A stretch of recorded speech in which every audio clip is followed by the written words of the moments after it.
This is the Impressions Exchange Podcast. Where all topics impacting the graphic imaging and printing industry are addressed via in-depth news coverage, analysis, and timely interviews.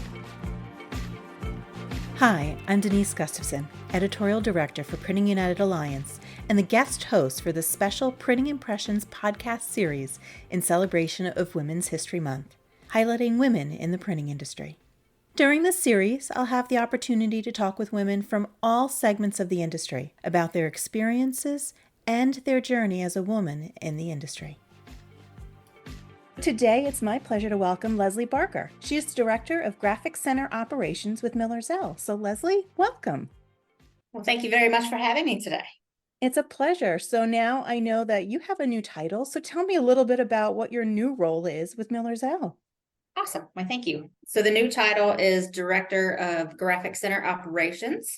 In the past, I was the Operations Manager for the Graphic Center. So the fancy new title means that I am over the manufacturing of or for Miller Zell. And we do large format, wide format, digital printing and screen printing here in the Atlanta facility. Well, awesome. And congratulations on that new promotion. Thank you. That's all still shiny and new, I think, too, right? It is just a few months old, so very exciting. So, of course, I have to ask, how did you get started in the industry? I mean, did you just kind of wander into it? Is it something that you said from a young age, I'm going to be in printing? Generally, that doesn't happen, but I have to ask. Some people, oddly enough, it does. Well, it kind of did and kind of did not. So I don't have any upbringing in the printing industry, but my parents were into technology. Parents were both educators. I went to school at Georgia Southern. I went to school for marine biology, nothing to do with technology and printing. Yeah, none at all. Nope, but they fibbed to me. They did not have that course down there. There was a prerequisite to get into something else, and I needed to stay in the state of Georgia, being third child. So while there, again, my parents' love of technology and education kind of took me into that building and got with the professors, got into printing, loved my classmates, loved my professors, and really got into the nitty-gritty of printing and how CMYK made all these kind of pretty pictures show up in the world. That's really, really cool. That's definitely, marine biology is a little bit different, to say the least, but it is very interesting just how the influence of your parents and their interest in technology kind of pushed you in a subtle way into printing. It did. So at Georgia Southern, they had technology paths, and then there was a printing education path. My older sister also had gone to Georgia Southern and graduated with, at the time, both of us got printing management degrees. I believe it is a different title now, digital manufacturing, perhaps. I'm not sure what they changed the title to after we all left. That was quite a few years ago. But so my sister got me into it. My parents got me into it. And the reason I ended up at Georgia Southern was because I wanted to work with animals, and they kind of fibbed to me. So I guess the question I have for you is, what was it about print that really made it so interesting to you? I like watching things come together with the world of wide format. Obviously, you put a blank piece of paper in and it comes out with the image on it. But with litho and screen and flexo and gravure, to be able to watch the different plates or the different inks and the different colors come down to create that image was always something that was fun and exciting for me. And just everywhere you look, there's print, and people don't necessarily realize that. They all think of magazines, or they think of a pamphlet. They don't think of the signs over your head or billboards or car wraps or anything that's out there that's print. So it's kind of fun to explain it to people. It definitely is. Getting into print, obviously, you probably realized it was male dominated in certain ways. I mean, you have a strong personality, which is probably really, really beneficial. But what has been some of the challenges that you've encountered because of being a woman in a male-dominated field, in a manufacturing field too? Some of the things that I have seen is kind of when I am at trade shows. I am only 5'2", so when I walk up to a trade show booth with a man, 9 times out of 10, they are taller than me. They automatically, in the past, would look towards the men, and they would start talking to them. Very thankfully, my coworkers would redirect to me and the conversation would pick up from there. But I did notice for a long time that the majority of the time they would look to the men first. Now, as I walk up, obviously with being in the field for 20 years, I've got a reputation. I think they also see the short blonde coming, that they know it's me and they'll start talking to me instead of somebody else. But that was a little bit of a culture shock for a while there, to be like, they should be talking to me. But So, how do you empower others or even empower yourself in situations like that to make sure that you're the one that they're talking to in those cases? typically, I believe I would just make a joke about it, whether it's actually it's me that needs to be the one to answer that one. I have been very thankful for, again, my coworkers typically would redirect. 9 times out of 10, they don't want to answer the questions anyway. But that's just mainly the way it's been for me, is that I've been able to have either make a joke about it or have people help me redirect towards me. Through your career in the printing industry, have there been certain people that you've been able to look up to or have been really good role models for you as you've had this journey through printing? Absolutely. One of my favorite people to speak about is actually Ford Bowers. He was my manager and mentor for quite a while. He is still somebody that I can reach out to and talk to. He gave me one of my best pieces of advice, was whether they want to hear it or not, look them in the eye and tell them the truth. And that has helped me out, I believe, a ton, because people know that I'm not a yes woman. You're not going to get the answer you want. I may be faster than when you thought you were going to get the job. I may be later than when you were going to get the job. I may be more expensive, but you're getting the truth regardless of whatever it is you were looking for. I mean, honestly, truth is probably the best bet in all instances, no matter what. It is, and I have no issue whatsoever telling you I am not sure, but I will circle back and let you know what the answer is. And I think that has also been kind of one of my saving graces. I am not the smartest one in the room, but I can find the answer and come back to you fairly quickly. Now, in being confident in yourself to be able to say, look, I don't know the answer right now, and I'll come back to you. I guess my question is like, what are the characteristics that, or is that something that you were instilled from your parents? Is that something you just learned along the way? Is that something that can be taught? I hope it is something that can be taught, because I'm constantly trying to teach that to other members within my team, because that is one of the strong suits I think that people have. When you automatically say, yes, we can do it, and then have to come back and eat crow, that's never a good look for anybody. So to always teach people, if you don't know the answer, have no problem in saying, I don't know, but now you've made me want to know what it is as well, and go find that answer. That's really good advice for anyone, women, men, doesn't matter. It's good advice for anyone in the industry. And now looking at you, obviously you're in a leadership role. Are there any unique challenges that you face as a female leader in the printing industry? And how do you address those issues or challenges? The issues I face, I believe, would come from just when people are looking at me not knowing what I would know. So as a woman, I think one of the strengths that I have is being able to have the honed emotional intelligence that men don't always have. So when you're in a conversation and you can read the facial expressions, you can see emotion coming, whether it's good, bad, sad, and you can stop a conversation and redirect. That a lot of time helps. If it doesn't help that employee, it helps the conversation, whether it's stopping it completely or keeping things from going out of line. It is a very good thing for any leader to have, but I think a lot of women have that, and it helps out a lot. I agree that I've seen across the board is that emotional intelligence that women have to be able to read situations. Not that men can't, but it's different. I don't know if that's just also just kind of an ingrained thing we have as women. We look at the world very differently than men do.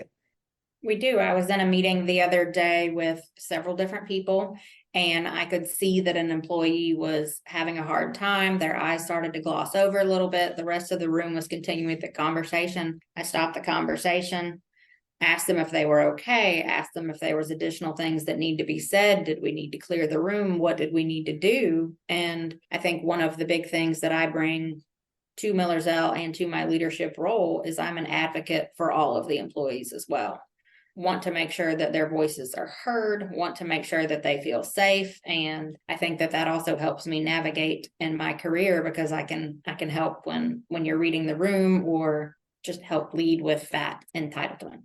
In that instance, helping all employees. So for you, it doesn't matter, male, female, whatever, you're helping the employees to succeed.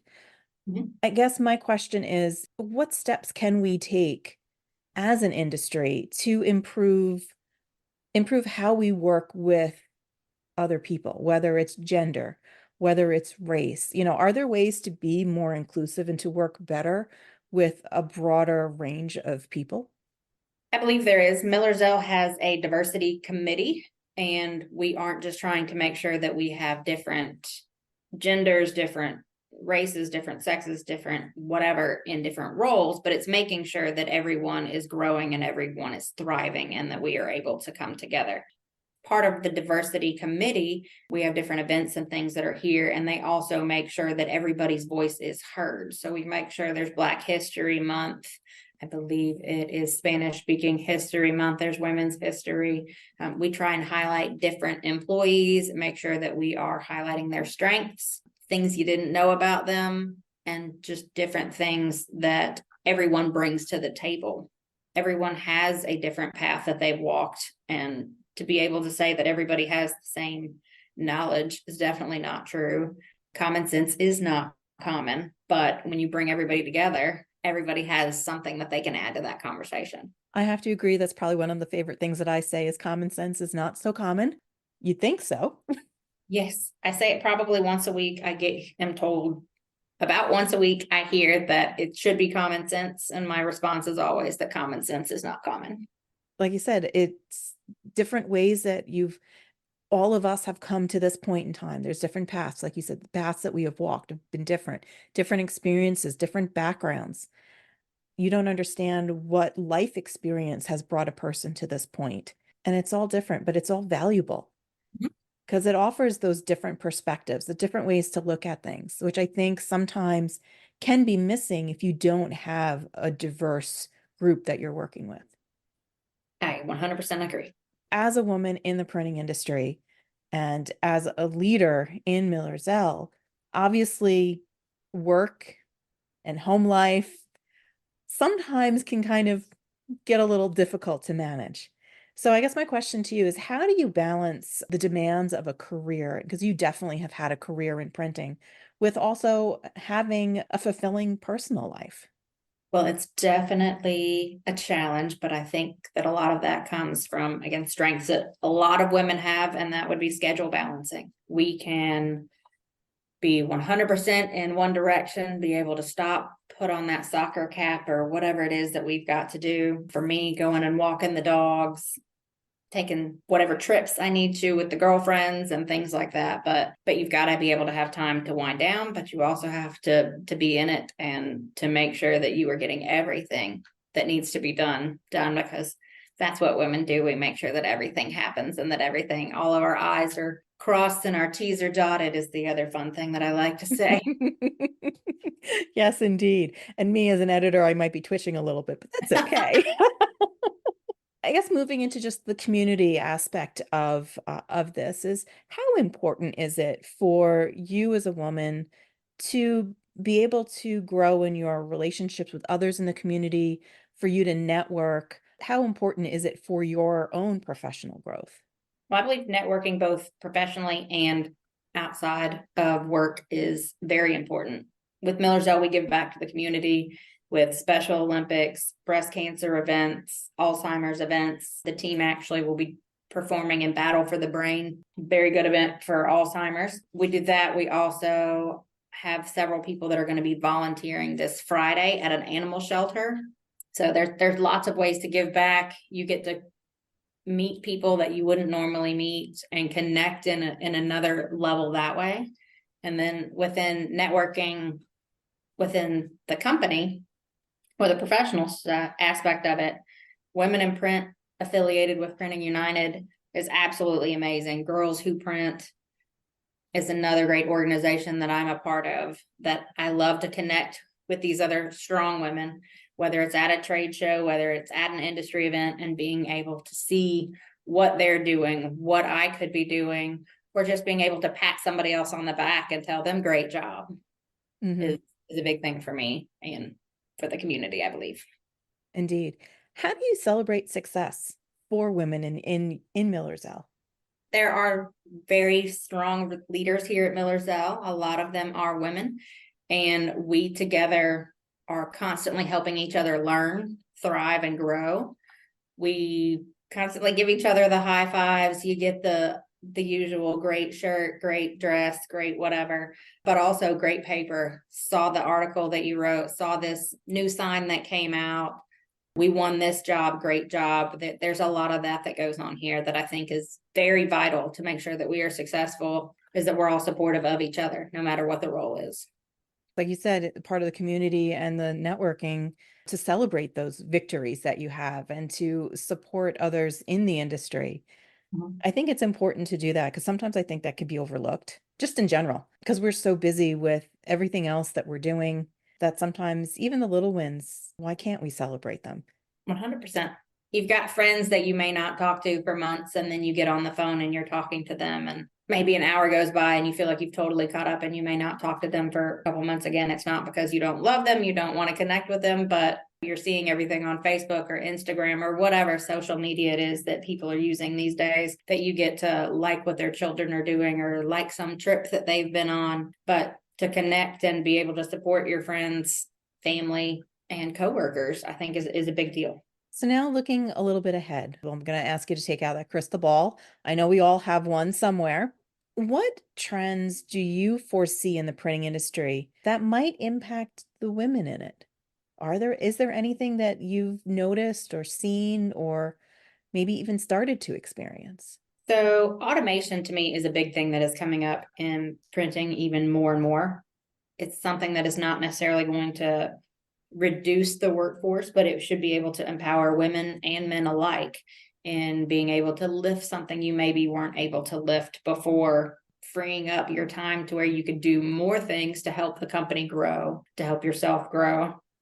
So I think automation is something that's going to help the printing industry and men and women alike. I don't know that it's necessarily just women, but I think automation is a big thing that's coming and continuing to grow and helping us in a lot of different ways. Mm-hmm.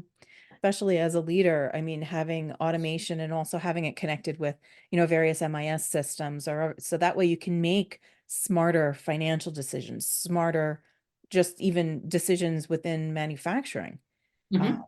What to pick, what not to pick. I know when I toured with you back just before Printing United Expo last year, it was amazing to see the facility at Miller Zell and just the knowledge that you have about all the different machines that are there and time, when it's time to replace or not replace. But a lot of that knowledge, while it's something that but you can also go back to those programs and say, this is why, and come back with those financial or those hard data reasons, which I think is also really, really beneficial to kind of prove a point too, in some ways. I agree. I think that you almost always have to go back and be able to support your decisions and be able to stand up and say, this is why I chose this one. And in some ways, then it helps to disarm the stereotypical, oh, it's just something that you feel, or it's just something you think. No, this is the proof that I can show you in, hard numbers or costs or things along those lines as well. Yep. We do a really good job here of estimate versus actuals, coming back after things have been done and making sure that we're doing what's right for the customer, we're doing what's right for our employees, and then we're doing what's right for the company itself. So I really like data. It's not just ones and zeros, but there's a lot of data. Definitely is. So what are your aspirations for the future? I mean, we can talk professionally, we can talk personally, little of both. What are you looking to do in the next 5 to 10 years? 5 to 10 years, I am looking to travel a bit more. COVID has made it to where people didn't travel a whole lot. I had wanted to see all 50 states before I was 50, and that put a little bit of a damper on doing that. But So I would like to travel some more and then continue to go to different trade shows, help out in industry events, be more of a part in volunteering with the company and outside organizations, just being a better human, I think, as we all grow and evolve together. Mhm. Definitely. All good goals. Kind of the closing question that I like to ask all women is, knowing what you know now, you've obviously been in the industry for a couple years, knowing what you know now, knowing the experiences that you've had over the last 20 or so years, what would you tell yourself if you were just starting out in the printing industry? What advice would you give yourself? One of my favorite pieces of advice is shoot for the moon so you can land among the stars. Oh, cool. But that's a very large goal. The moon is very far and the stars are quite far away. So what I've kind of adapted that one to recently is once you have a goal and you've planned it out a little bit, what's that first step?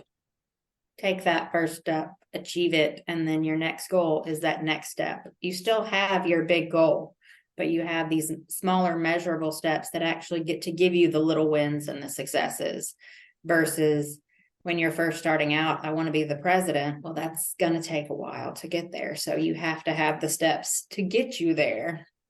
And that's kind of been what has helped me lately is it's definitely easier to walk a mile before it is to hike that mountain. So what's my first step? Mm-hmm. And that's a really great and balanced way to look at it. Yeah, we always shoot for the stars. You want that big goal. You want that you could see it. And it's great. But then when you start really planning that path, there's a lot of things that need to be done, a lot of knowledge that you need to take in, a lot of things you need to learn. So how do you break it down into those smaller goals?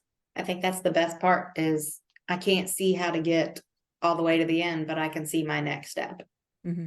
And so if you can see that next step, take it. And then you can see your next step and your next. And I think that helps make everything more measurable and more attainable and definitely more satisfying to be able to check off these little boxes instead of just that one giant box. Definitely. And hey, it'll give you an excuse to party a little bit along the way. I think so. And travel. And travel. Hey, that could be part of your reward to yourself. You've made that micro goal, you've made it. We'll move on from there. I think so. Well, Leslee, it was a pleasure talking with you today. I really appreciate taking the time. I know we can probably go on with a bunch of other things, but I'll have to save that for another time. Amazing. Thank you so much, Denise. All right, thanks again.